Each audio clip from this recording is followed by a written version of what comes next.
Welcome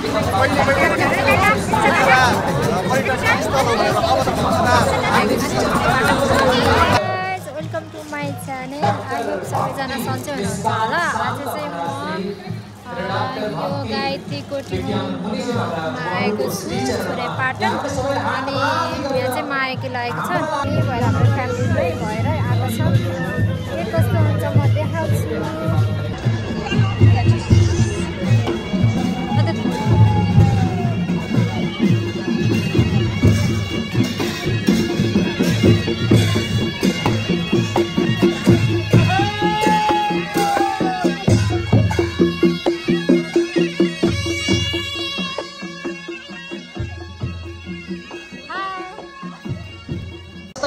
धेरै विशाल उपस्थिति भोलि हुने हामीले अनुमान गरेका छौं।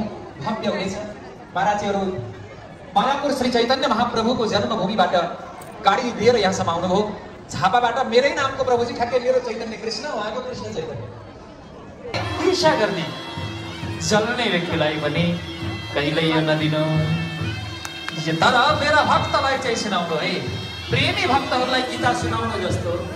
यहाँ गीता अध्ययन संस्थाका आदरणीय दिदीबहिनी आमा दिदीबहिनीहरू आउनुभएको थियो।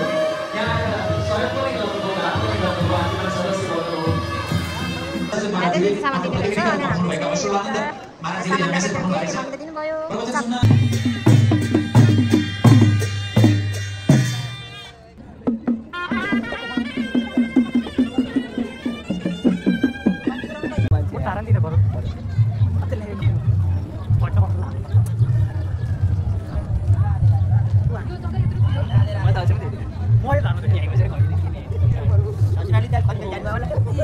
यहाँ त सधैँ भगवान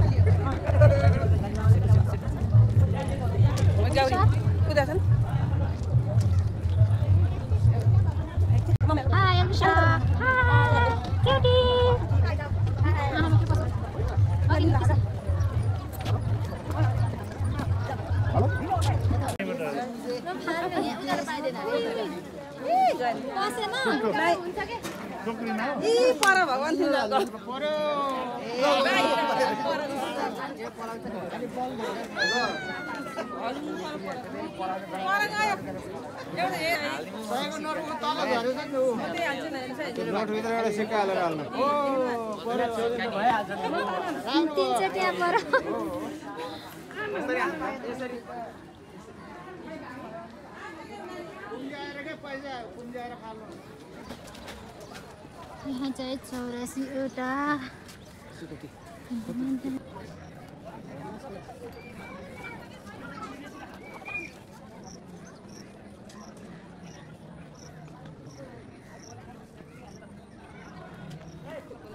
kita coba ngomongnya baby.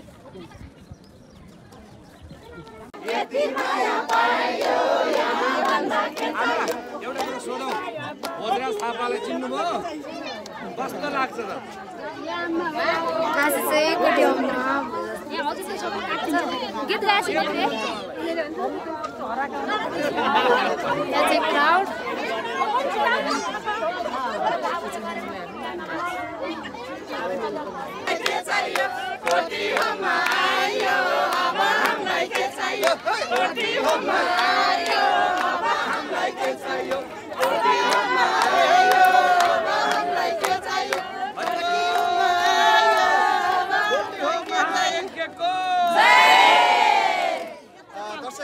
दर्शकवृन्द, केही दिन अघि म कोटियोममा आएर तपाईहरुमाझ रुद्राक्षबाट निर्मित शिवलिङ्गको दर्शन गराएको थिएँ, जसलाई अहिलेसम्म फेसबुकमा 12 मिलियनले हेरिसक्नु भएको छ। 1 करोड 20 लाखले हेरिसक्नु भएको छ भने करोडौं लाइक पनि आएको छ। त्यसमा फेरि पनि हामी दर्शन गर्नका लागि आइसकेका छौँ। साँच्चै नै शक्तिले भरिपूर्ण कोटियोम। यति बेला पहिले भनिन्थ्यो पोखरा पर्यटकीय स्थल हो भनेर, अब त पोखरा धार्मिक स्थल बनिसक्यो। कोटियोमले गर्दा पोखरा पवित्रमय भइसकेको छ र यही पवित्रमय पोखराको कोटियोममा तपाईहरु आएर एकचोटि दर्शन गरिदिनु होला। दर्शन गर्दा मनमा रहेका पापहरू पखालिन त त्यो स्वाभाविक नै भयो। एउटा पोजिटिभ एनर्जी पनि यहाँबाट लिएर जानु छ, किनभने यही तलतिर 100 वटा कुण्डमा हवन भइरहेको छ र यो चाहिँ ऐतिहासिक हो। नेपालमै ऐतिहासिक 100 वटा कुण्ड, एउटा दुईटा कुण्ड मात्र होइन 100 वटा कुण्डमा हवन भइरहेको छ। त्यो पनि रुद्राभिषेक भइरहेको छ यतापट्टि र 100 कुण्डमा 400 ब्राह्मणहरू बसेर मन्त्र मध्येको पनि सर्वोत्कृष्ट मन्त्र गायत्री मन्त्रबाट हवन भइरहेको छ। वैदिक शास्त्र अनुसार हवन गर्नु भनेको भगवानलाई खुवाउनु हो, आहुति दिनु हो भने हजारौं लाखौं लाख भक्तहरू आएर 100 कुण्डीय गायत्री कोटियमको दर्शन गर्नुभएको छ। गजब कुरा त के भने भोजराजजी, जनेऊ संस्कार गर्नु र गायत्री मन्त्रबाट हवन गरिएको कुण्डको परिक्रमा लगाउनु सबैजनाले सम्भवतः अनिवार्य जस्तो छ, किनकि मन्त्र मध्येको पनि शक्तिशाली मन्त्र गायत्री मन्त्रको यहाँ नित्य हवन भइरहेको छ। एकपटक सबै आउनु, जनेऊ लगाउनु भएका, गायत्री मन्त्र सुन्नु भएकाहरू सबैजना आएर दर्शन गरौँ। यो अभूतपूर्व दर्शन त अब जीवनमा हामीले पाएका थिएनौँ, अहिले पायौँ। अब भोलि के हो, भूतको नभूतो न भविष्य भनेको यही हो।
Sana bisa sana itu istri aku ya, ini tamu mi, apa dia?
Elvisa Tata? Tata.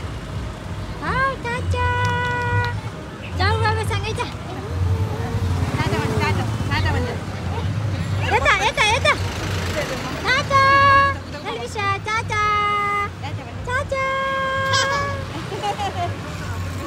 यता ल चाचा